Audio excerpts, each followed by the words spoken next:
Assalamu alaikum students, welcome back to the American Literature class. We are nearing the end of our semester and I'm sure you must be as excited as I am. We have managed to cover quite a lot in this semester and my attempt is to give you as broad an introduction to American literature as possible.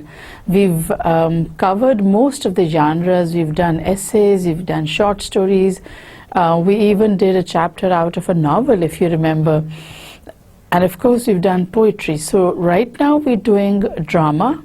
And this play is titled The Glass Menagerie. And it is one of Tennessee Williams's famous plays. What we have done in the previous lectures, I'm going to quickly recap before we go on with the text that we are doing today. We have done the first two scenes of the play and you will notice that there is no sort of cut-off point between one scene and another. And the reason is that the stage set that Williams had given us shows us action taking place in more than one room at the same time, and what we are shown is one part of the stage where the action is taking place and the rest of the stage becomes dark, particularly the portions where Williams's stage directions give the legend on the screen. Our attention is focused on that portion of the set. Williams, you know, had seen his plays performed on the stage, and therefore he was in a position to judge what directions were to be given, what props were to be on the stage, and how the stage was going to be set. Keeping all this in mind, he has given us a play in which he shows us the dining room of the Wingfield apartment. It's a small apartment, not one of those really posh and rich apartments. It's a small apartment in a lower middle class area of the town. But in the apartment, the division is such that there is a dining area and there is the living room. Most of the action takes place in the living room, but when the action shifts to the dining room, then that portion is brightly lit and we are able to concentrate on what is going on there. There's also the entrance that is shown, and the entrance is through a fire escape. So in the beginning, when the play starts, you see Tom Wingfield standing on the fire escape landing, and that is the entrance. As I said just now, it's a lower middle class area. It's not one of those posh areas, but a lower middle class area, and within that area, it's a small apartment and it is at the rear of the building. That is, it's a cheap apartment. And the people who are living in the apartment are Mrs. Amanda Wingfield, her daughter Laura Wingfield, and her son Tom Wingfield. The instructions that Williams gives you are complete in every sense of the word. So that in the beginning he tells us that this is a memory play. Now, being a memory play,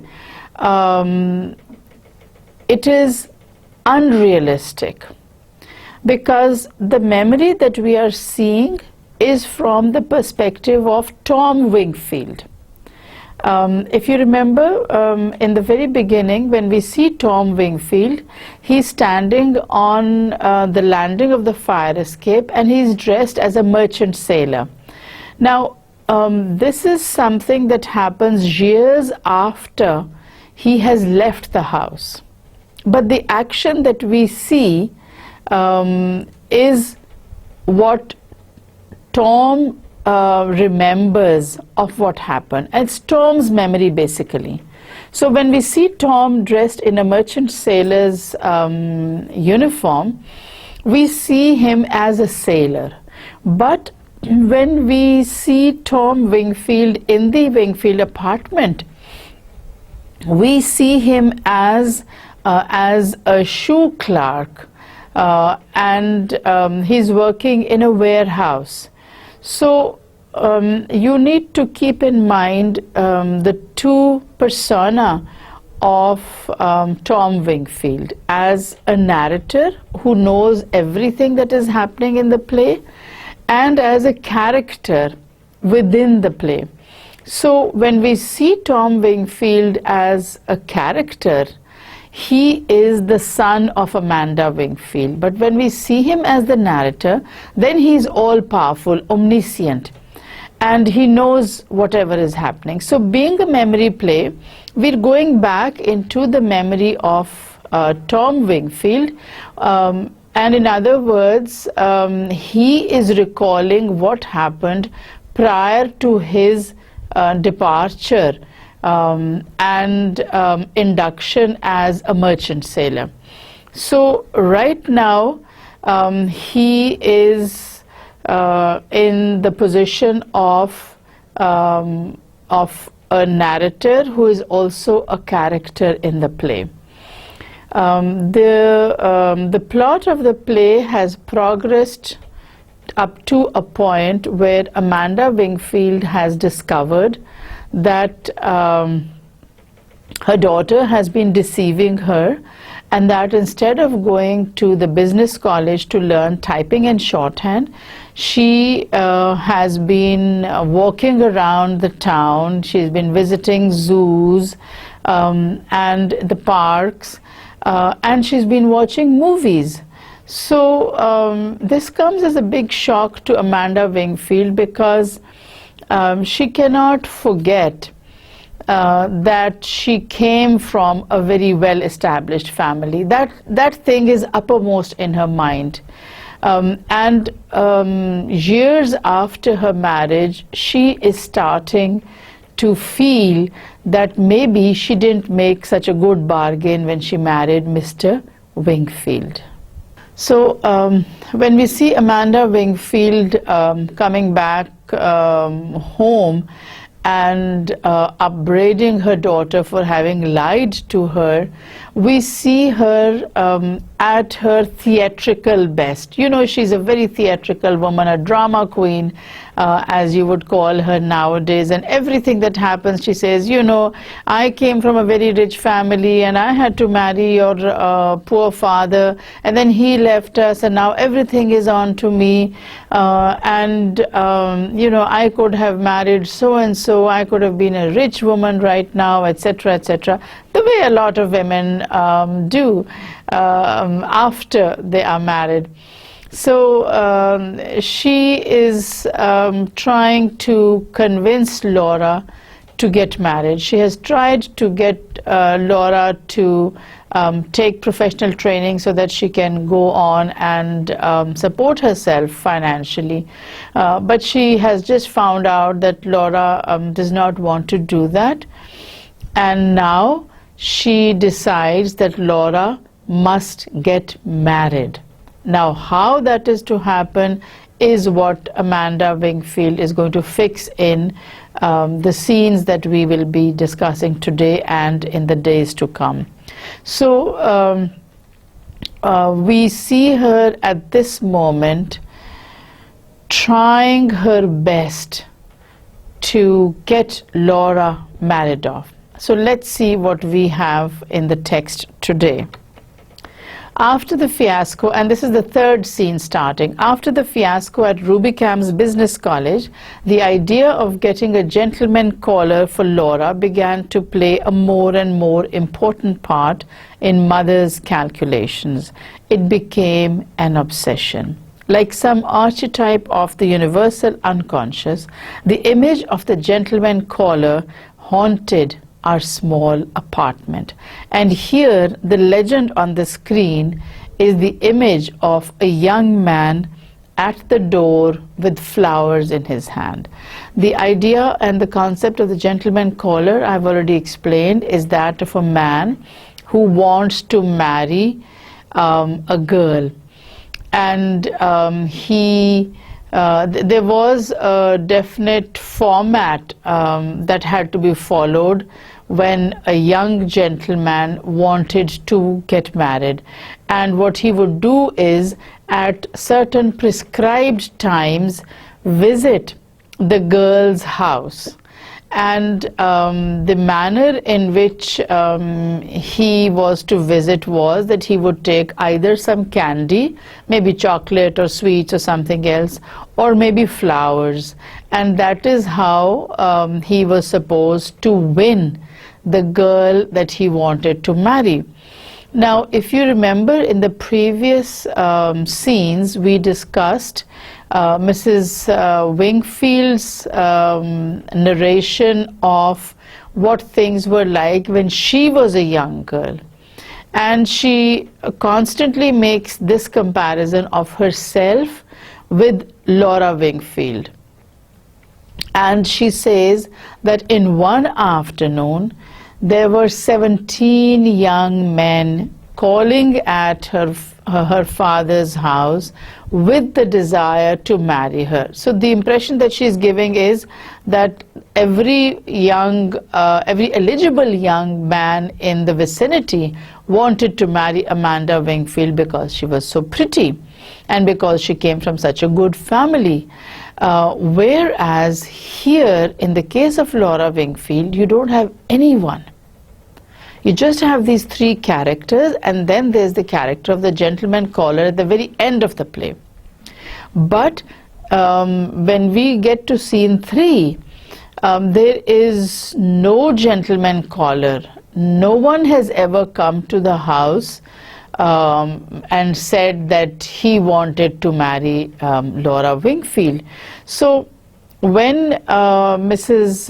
Wingfield goes to Rubicon Business College and finds out that her daughter Laura has dropped out of the typing and shorthand course, she decides that Laura must get married. Now, how is that to happen? Somebody has to come and say that they want to marry her. She can't just go up to a young man and say, I want to marry you. That's not how things were done then. Maybe now in the United States, this is how things are done. But at the time that Williams was writing, and the times of which Williams is writing, this was not the done thing. The man had to express his attention in a girl and his intention of marrying her, and then the family would consider whether he was good enough or not. So no such man has ever come to ask for Laura's hand in marriage.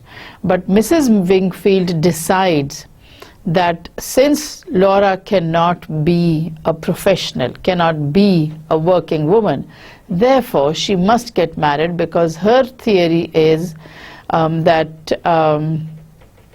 all nice young women who do not want to do jobs marry nice young men. So if Laura has decided that she's not going to do a job, then she has to get married. So like Tom, the narrator, says, the image of the gentleman caller haunted our apartment. An evening at home rarely passed without some allusion to this image, this spectre, this hope. So this is a hope for the Wingfield family, that someone someday will come and say that he wants to marry Laura, and that Laura can then go away. Even when he wasn't mentioned, his presence hung in Mother's preoccupied look and in my sister's frightened, apologetic manner, hung like a sentence passed upon the Wingfields. And he says, even when this thing was not being mentioned, the idea was always there, because Mrs. Wingfield went around looking very worried and looking concerned, and she would just, you know, sigh and say, what is to become of us? What does the future hold for us? And slowly and gradually, this became an obsession with Amanda Wingfield. And Tom says that Amanda Wingfield was a woman of action as well as words. It wasn't just that, you know, she was talking about it, but she was also doing something about it. And what she was doing, we're going to find out. She began to take logical steps in the planned direction. Late that winter and in the early spring, realizing that extra money would be needed to properly feather the nest and plume the bird, she conducted a vigorous campaign on the telephone, roping in subscribers to one of those magazines for matron called The Homemaker's Companion, the type of journal that features the serialized sublimations of ladies of letters who think in terms of delicate cup-like breasts, slim tapering waists, rich creamy thighs, eyes like wood smoke in autumn, fingers that soothe and caress like strains of music, bodies as powerful as Etruscan sculpture. Okay, so, you know, Tom exaggerates a bit also, but then he has seen what his mother is like, and he thinks that he cannot exaggerate the extent to which his mother will go. So because he says that his mother is a woman of action as well as of words, so he explains this statement by saying that that throughout the end of the winter and the beginning of spring, Mrs. Wingfield made preparations. And how she made preparations was that she began to take subscriptions for one of these journals in which women write, women who fantasize about love, and women who do not really live in this world, but they are professional writers, and so they write about a sublimated, a glorified image of love. So she starts to take subscriptions to this journal, and that is one way in which she thinks that she is going to make money and therefore prepare Laura for marriage. There's two terms that Williams uses here: feathering a nest and pluming the bird. And both these images are related to Laura Wingfield, because Laura is the one for whom all these preparations are being made. And so Williams says that they had to feather the nest. You know how birds make their nests? They bring in soft things, they'll bring in grass, they'll bring in feathers, so that the nest is nice and soft, because that's where the bird is going to spend his own life. So he feathers it and then he plumes the bird, and that is making the bird beautiful. In this case, again, it is Laura who's being talked about. So Tom says that Mrs. Wingfield made an attempt, a conscious, deliberate attempt, to make Laura appear as beautiful as possible within their limited resources. So when Tom talks about an Etruscan sculpture, the image on the screen is that of a glamour magazine, and that glamour magazine is what Tom has been referring to when he says that his mother started taking in subscriptions. And how that happens, this is what the scene it is going to reveal to you.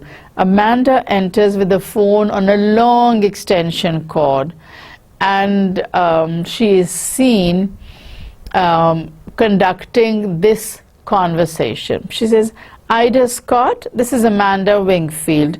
We missed you at the DAR last Monday." So that's the meeting that was being referred to and that is the meeting of the Daughters of the American Revolution. You know, Mrs. Wingfield is given to a lot of exaggeration, and some of that comes in here also. So she says, you know, I said to myself, she's probably suffering with that sinus condition. How is that sinus condition? And then, depending on what Ida Scott is saying, Mrs. Wingfield says, horrors, heaven have mercy, you're a Christian martyr. Yes, that's what you are, a Christian martyr. All that has happened is that Ida Scott has a cold. But because Mrs. Wingfield wants her to renew her subscription and thus to give her money, she builds up this long story and she expresses concern for her, and she says, oh, you are so patient, other people would have died in your place. And all along it's just a cold, it's just a bout of flu that Ida Scott has. So she calls her a Christian martyr. And then she goes on to say, you know, I just happened to see that your subscription to the Companion is about to expire. And that is, it's going to expire in the next issue. So then she goes on to what she really wants to talk about, and that is renewal of subscription. And she sort of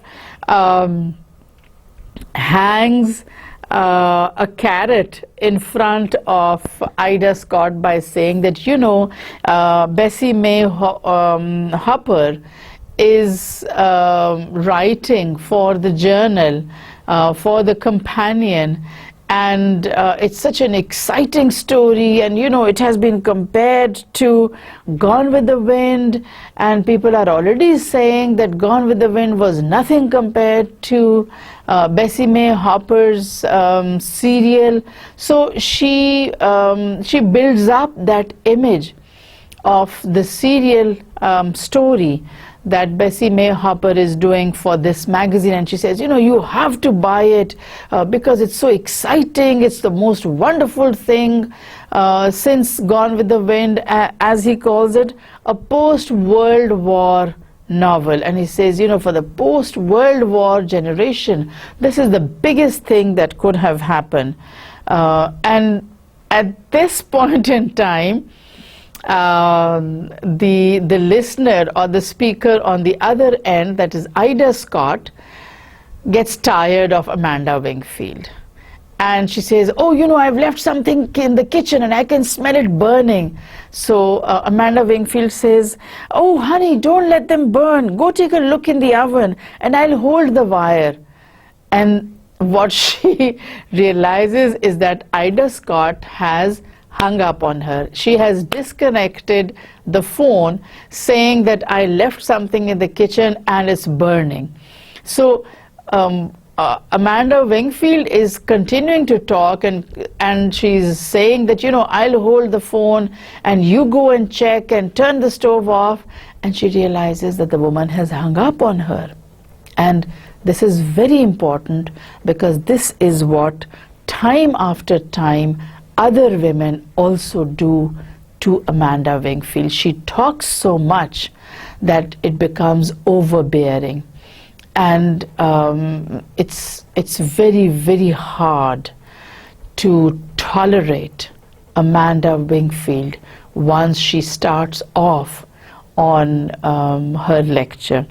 So the legend on the screen says, you think I'm in love with continental shoemakers, and the scene shifts a little. Before the stage is lighted, the violent voices of Tom and Amanda are heard. So that's one part of the scene coming to an end, and you have the action shifting to another part of the stage. And when you hear the voices of Tom and Amanda, they are quarreling behind the curtains, behind those very flimsy netting lace curtains that you have. In front of them stands Laura, and Laura's expression is panic-stricken, because she hates it when Amanda and Tom start quarreling, because Tom has reached the stage where he is old enough to work, he's supporting the whole family, and yet Amanda Wingfield has total control of the family. She will not let them do what they want to. She wants them to do something totally different. And so this is one of those instances in which Tom and Amanda are quarreling, and Laura, because she can hear them, she's panic-stricken because she feels that she is the sole reason for the mother and the son quarreling.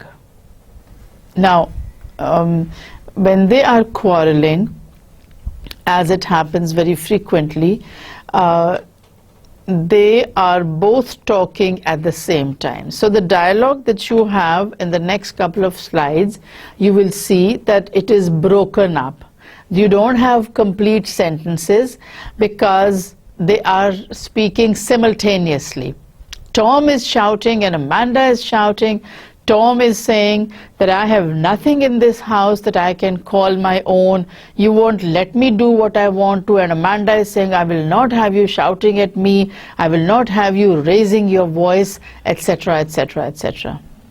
So, you know, they continue to shout and quarrel, and throughout this, Laura is getting panic-stricken, and it shows on her face that she is very, very upset. But neither of them are bothered with what is happening to Laura. And Tom says that, you know, I have been driven out of this house because I can do nothing on my own. And Amanda Wingfield says, I will not have you using such language in my house. And then Tom says, my house? What do you mean my house? I pay for the house. I support everyone. How can you say it is your house? And then it comes down to what has actually happened. And what has happened, and this, my dear students, is something that you need to think about. Tennessee Williams is writing about a point in time when there were very sort of strict rules and regulations of what could and could not be done in a civilized and sophisticated household, what could and could not be read in a refined household. And remember, Amanda Wingfield, although she doesn't have money now, she claims to come from a very established background, and she tries to maintain the same decorum inside this small apartment which she saw observed in the huge house that she says she lived in. So when they are quarreling, you realize that what they're actually quarreling about is Tom has been reading a novel by D.H. Lawrence.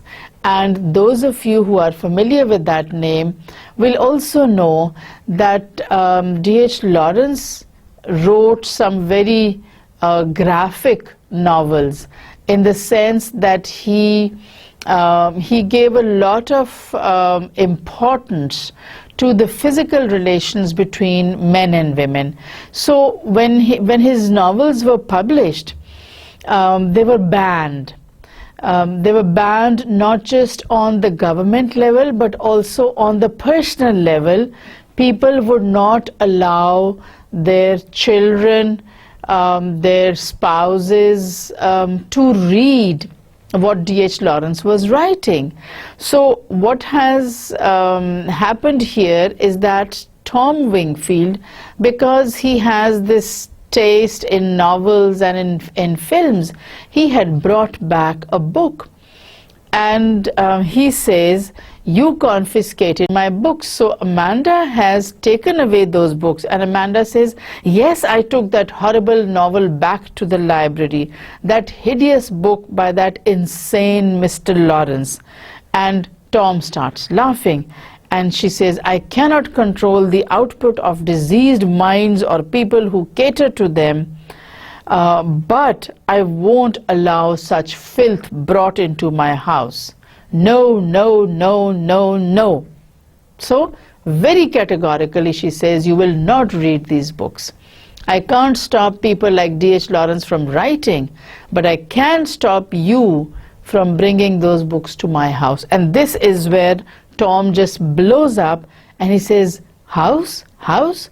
Who pays rent on it? Who makes a slave of himself to provide for everyone in this family?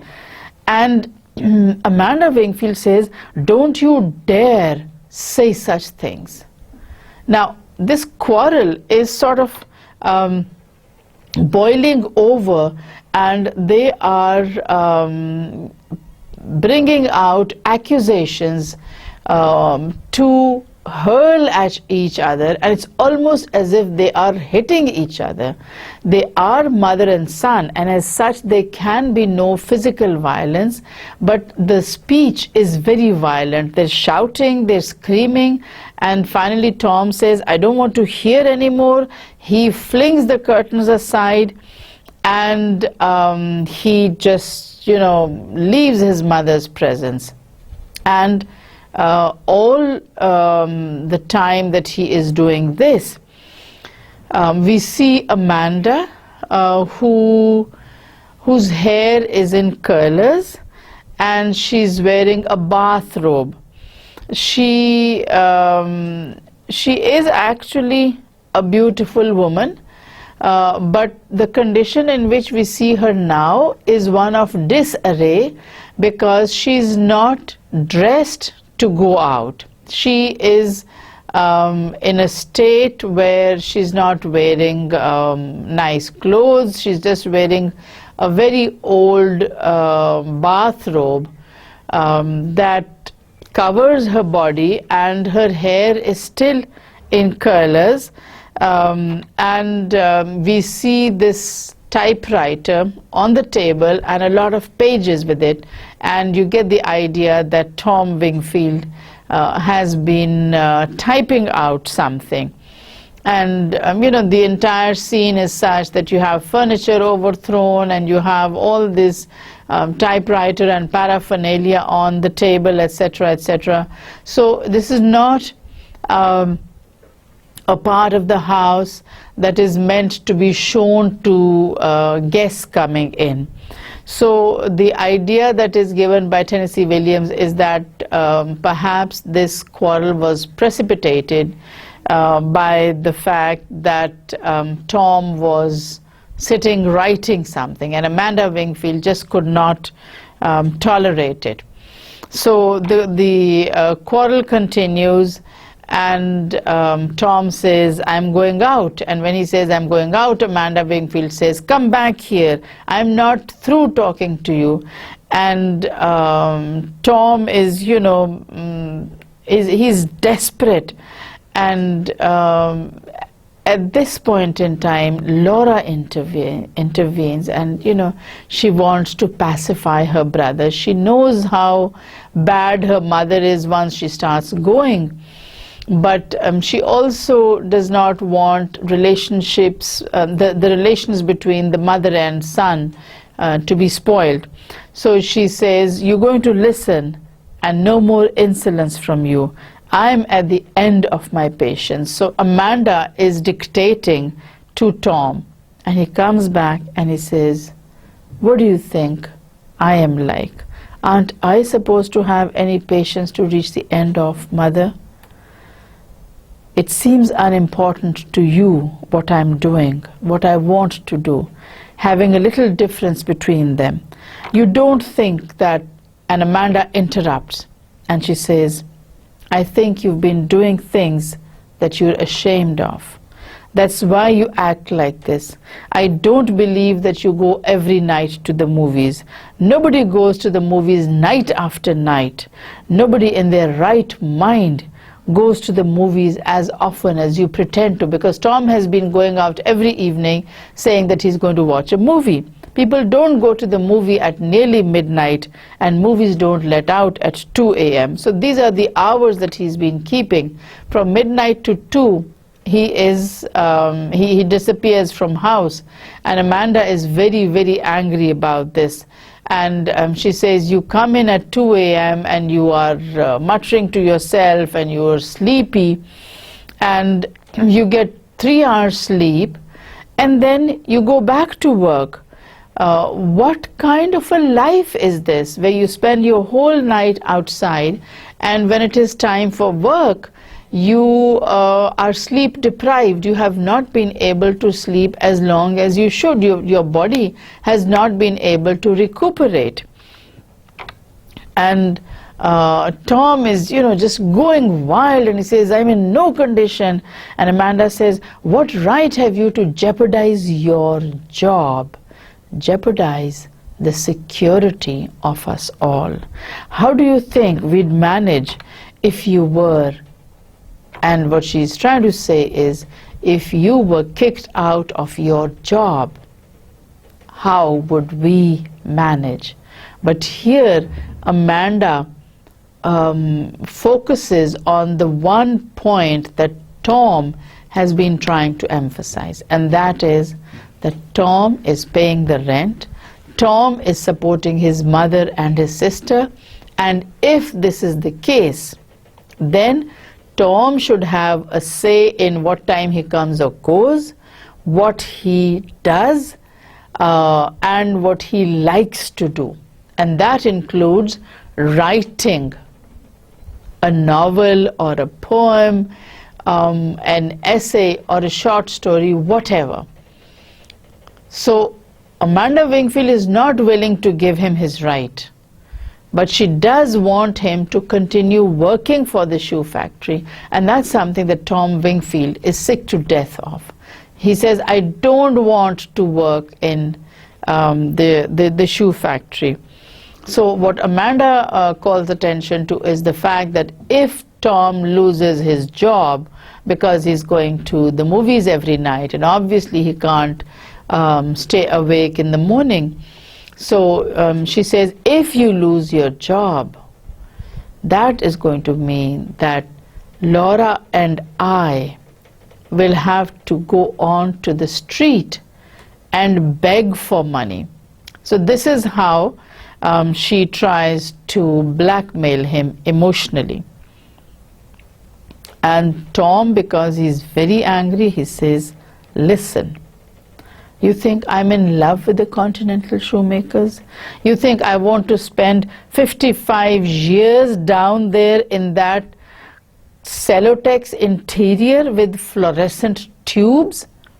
I'd rather somebody picked up a crowbar and battered out my brains than go back mornings. But I go every time you come in yelling that goddamn rise and shine, rise and shine. I say to myself, how lucky dead people are. But I get up. I go for $65 a month.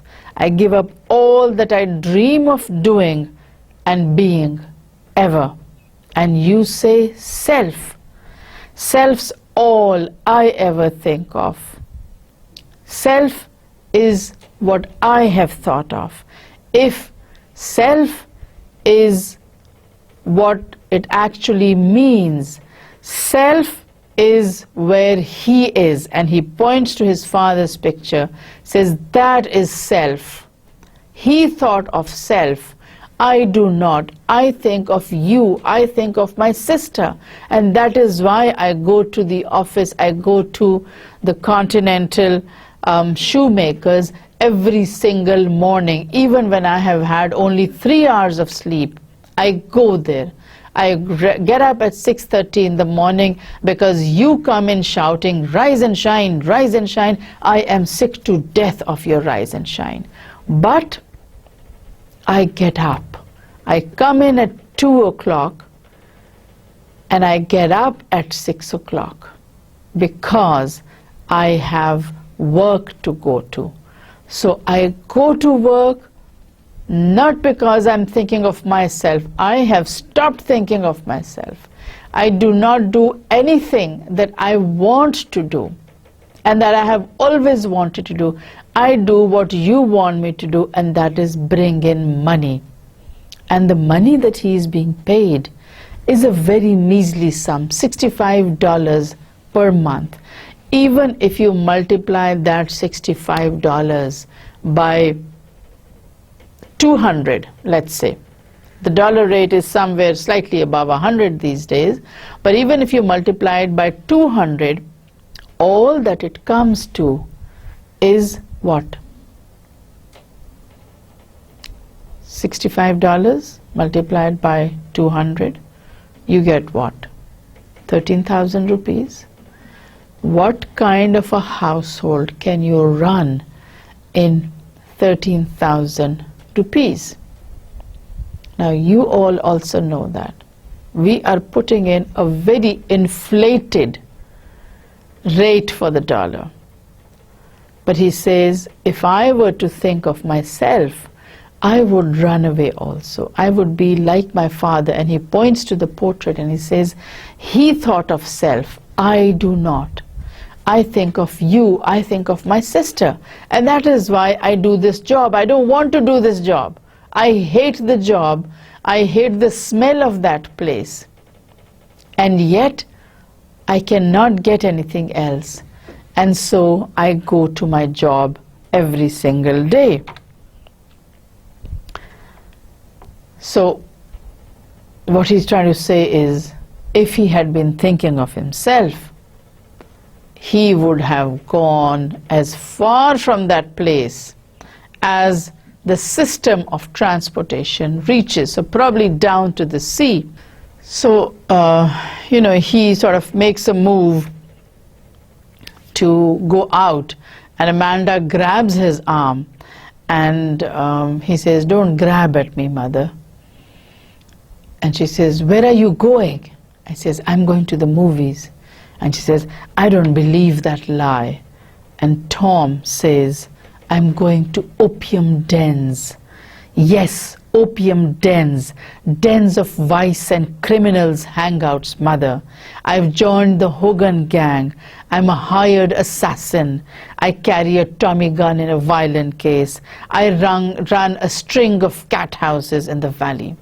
So, she just sort of drives him to the point where he loses all control over his emotions. She quarrels with him. She accuses him of being morally deficient. She accuses him of being selfish. And when she accuses him of being selfish, it just sort of, he explodes. All the patience that he has been trying to cultivate in dealing with his mother, that just sort of dissolves. And he tries to leave the room rather than say something that would really, really hurt his mother. And when he wants to leave the room, she grabs at him and he says, don't grab at me, mother. And she says, where are you going? And he says, I'm going to the movies. Now the thing is, when he says, I'm going to the movies, Amanda Wingfield will not believe him. And she says, I don't believe you. I think you're going somewhere else. And so, when he is not believed, Tom Wingfield loses all control over his emotions. And he says, yes, you are right. I'm not going to the movies. I am going where all the drug addicts hang out. I am a hired assassin, and that's what I do at night. So, he gets so angry that he is being doubted for something that he's actually doing, that he says, I am everything that you think about, everything negative. I am evil, I'm wicked. I'm the devil in disguise. What can you do about it? So he just loses control over his emotions and he lets go at his mother, and he says, they call me Killer Wingfield. I'm leading a double life, a simple, honest warehouse worker by day, by night a dynamic star, czar of the underworld, mother. I go to gambling casinos. I spin away fortunes on the roulette table. I wear a patch over one eye and a false mustache. Sometimes I put on green whiskers. On those occasions they call me El Diablo, the devil. So this is a sort of catharsis that Tom Wingfield is having. When he is accused of lying, his control gives way and he says, if you say that I am lying, then these are the lies that I'm telling you. I'm a killer, I'm a thief, I'm evil, I'm a pimp. I run these cat houses, these whore houses, and this is what I do. So this is an outburst that is directly dependent upon the accusations that she hurls out at him. She says only one thing, and that is, you're telling a lie. And Tom comes up with all these different ideas because he knows that all these ideas are already in his mother's mind. She probably suspects him of being a thief, of being a killer, of being a gambler, because he will not tell her where he's going. For Tom Wingfield, it is enough that he says, I'm going to the movies. And so he goes, and he just goes and sits in that theater. But Amanda Wingfield will not believe him, even when he says, oh, I can tell you things, my enemies are planning to dynamite this place. You know, bringing in a lot of theatricality. He's been trying to explain everything to her very softly, very politely, but she will not listen. And when it reaches a point where he just explodes, he says, you know, you are all threatened because of what I do. I'm a killer, I'm an assassin, and that is why you people are also going to suffer, because you are my family. And then he gives in a different reference, and he says, you know, my enemies are going to blow this apartment up, and when they blow this apartment up, you will ride on a broomstick. So in other words, he's accusing his mother of being a witch, and he says, you with your Blue Mountain and your 17 gentlemen callers, I'm sick to death of you. You will fly away on a broomstick, and I will be glad, I will be happy to be rid of you, because I'm sick and tired of living in this household and being scolded for everything that happens, and being scolded for what does not happen at all. So he is very, very angry, and he just lunges at the door and he opens it. Now, this part of the play is where Tom really gives vent to his feelings. All those emotions, all those ideas that he has kept pent up, they sort of explode. It's like a volcano erupting, and the lava in the form of words coming out. Some of these words are very strong words. Maybe he doesn't mean them. Maybe at some point in time he will regret having said these words. But you have to understand that he's a young man. He's not only a young man, but he is a young man who is educated, who is creative, and who wants to create. When Amanda Wingfield puts a stop to his overflow of feelings by making fun of what he's writing, she actually does a great disfavor, not only to him but to herself and to her daughter. The scene that we are witnessing right now is one in which Tom is shouting. He is not the kind of person who will shout, but the most patient of men, driven to that point, driven against the wall, will strike out. The exact idea of driving someone against a wall is that when you have your back to the wall, you know that you cannot go further. You cannot go beyond the wall. And that is when you strike out, because then you have nothing to lose. You're finished anyway. So then you get a power and an energy that you never have otherwise. And that is the position, that is the situation of Tom Wingfield when we see him at this point in time. He's coming out with words and with ideas that he has never expressed. You know, if you go to this slide, he says that when my enemies blow us all sky high, I'll be glad, very happy, and so will you. You'll go up on a broomstick, over Blue Mountain with 17 gentlemen callers, you ugly, babbling old witch.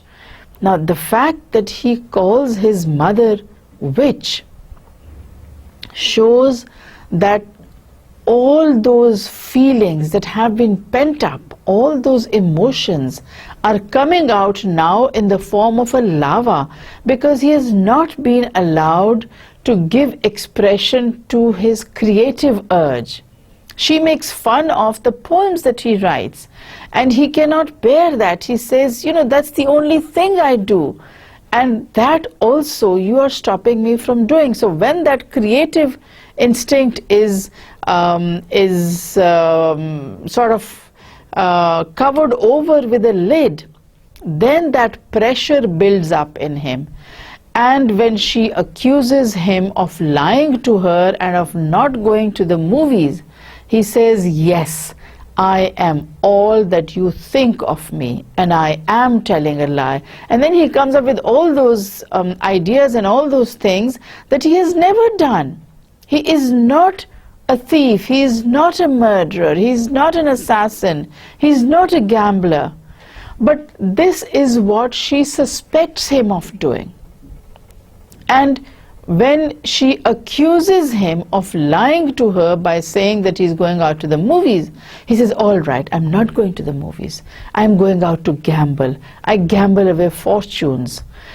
And not once does Amanda think that he does not have the money to go in for all these things. He doesn't have any money. All the money that he has, he gives to his mother, he gives to his sister, so that the household can run.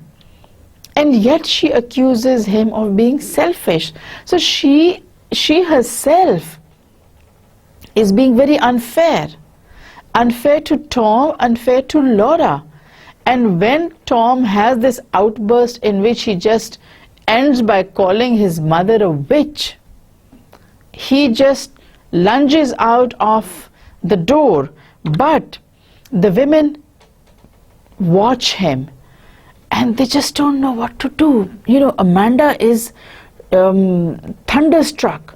Laura is struck dumb. They have never ever seen him shouting. They have never seen him screaming the way he's doing now. So when he just sort of lunges out of the door, his coat sleeve catches on the handle of the door, and because he is so angry, he just pulls it with a lot of force. And what happens to him is that instead of that sleeve being freed, his coat tears, and this is the sort of anticlimax from all that shouting and screaming that's been going on. Now what is happening is that he cannot even go out of the room. He's prevented because his coat sleeve catches on it. And it's a really hilarious situation, because here Tom has been shouting and screaming at his mother, and when he wants to sort of complete this whole scene by banging the door, he can't even go out of the door. And so he's, with an outraged groan, he pulls at the sleeve, and it tears. And he's so angry and so frustrated that he tears off that coat, and he just throws the coat back. But what happens is that it strikes the glass cabinet.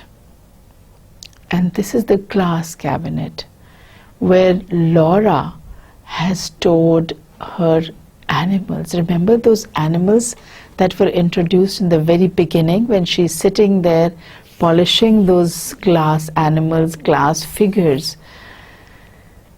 When Tom Wingfield flings his coat, it goes and hits the cabinet, and there is the sound of glass shattering. And when there is this sound, Laura cries out, and her cry is like that of a wounded animal. It's as if she has been shattered. It's as if she has been broken up. Now, what happens after that is something that we'll find out in the next lesson. I'm going to stop here and go back over what we have done today and continue from here. It's a very sort of suspenseful moment at which we leave this lesson here. But this is where I want to end.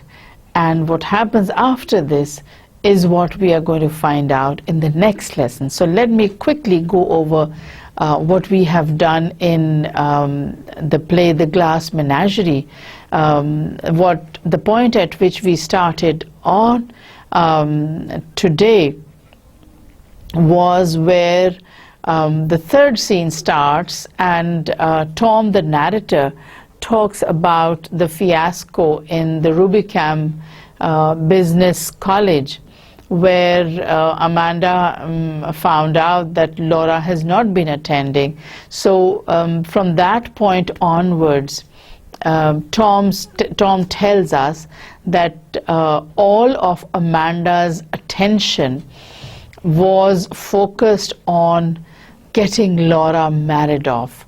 And since the first step in doing so is getting someone to marry her, she puts all her strength, all her effort into what Williams calls feathering the nest and pluming the bird. That is, making changes in the household and telling Laura to look pretty all the time.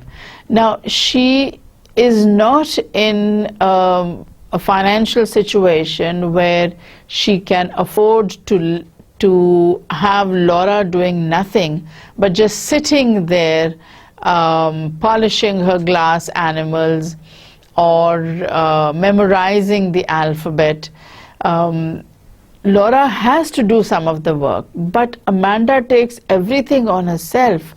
Once she decides that Laura does not have a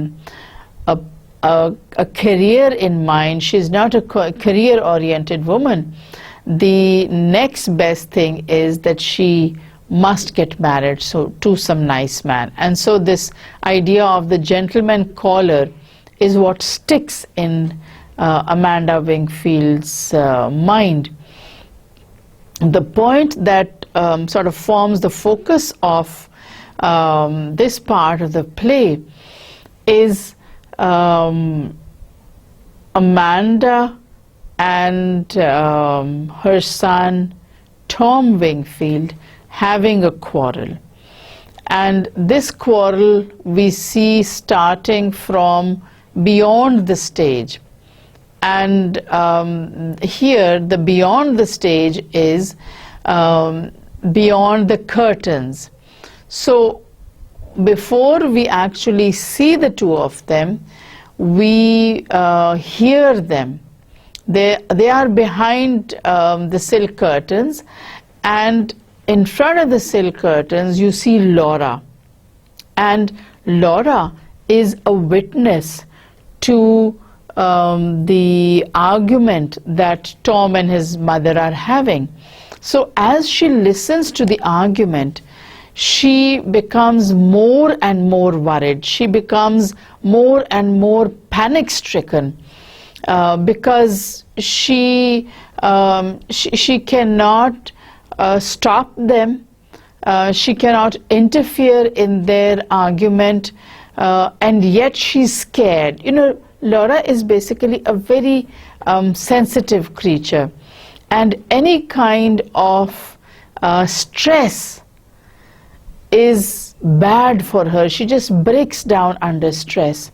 And so you see her standing in front of the curtains, not interfering in what they are saying, until the point where Tom just flings aside the curtains and he comes out onto the stage and he's shouting at the top of his voice, and Amanda is accusing him of being selfish. So when she accuses him of being selfish, he just sort of lets go, because up to that point he has tried to control his emotions, he has tried to control his feelings. But when he wants to go out at night and Amanda stops him, he just sort of loses it, because previously he's been angry that she will not allow him to write, she will not allow him to read what he wants to. He's been reading a novel by D.H. Lawrence, and she says, I will not have that filth in my house. And he says, what filth? What house? I pay the rent for it. I'm contributing to the upkeep of this house. Why do you keep on saying my house, my house? But Amanda Wingfield is a very, very dominating woman. And she drives Tom Wingfield to the point where he just sort of hits out at her verbally. And he says, okay, if you don't believe that I go out to movies, then you can go and believe whatever you want to. You can go and believe that I gamble. You can go and believe that I kill people for money. You can go and believe that I'm a pimp and I run a prostitution den. You can believe whatever you want to. I am going and you cannot stop me. And when he goes, when he tries to go out of the door, there's a very hilarious scene in which, you know, his coat sleeve catches on the door handle. And for a moment he is immobilized, you know, he's just standing there not being able to do anything. And then he wrenches his sleeve, you know, he pulls at his coat sleeve and the coat tears. Now when that happens, he takes off his coat and he just throws it into the room, not realizing what direction he's throwing it in. So what happens is, when he just throws it aside, it goes and hits the cabinet where Laura has stored her glass animals. And there is the sound of glass breaking. Now the sound of glass breaking is enough to throw Laura into a panic, and she screams, she cries out as if it is she who has been wounded and not the glass cabinet or the glass animals. This is the cabinet, or this is the bowl which is for Laura the most precious object in the whole world. It is perhaps more precious for Laura than her brother or her mother.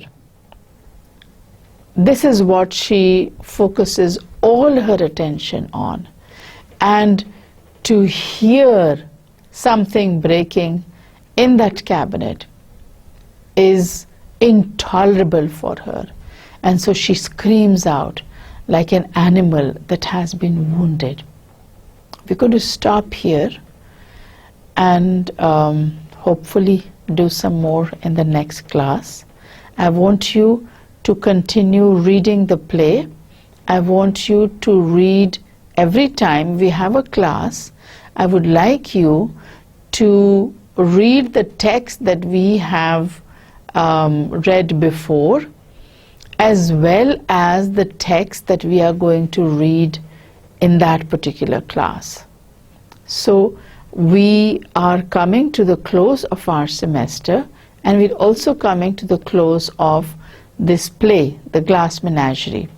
And because it's a play and we've not done contemporary plays before in your program, you need to pay extra attention to the play, the setting of the stage, and the directions that Tennessee Williams has given from the point of view of performance. So thank you once again, and Allah Hafiz.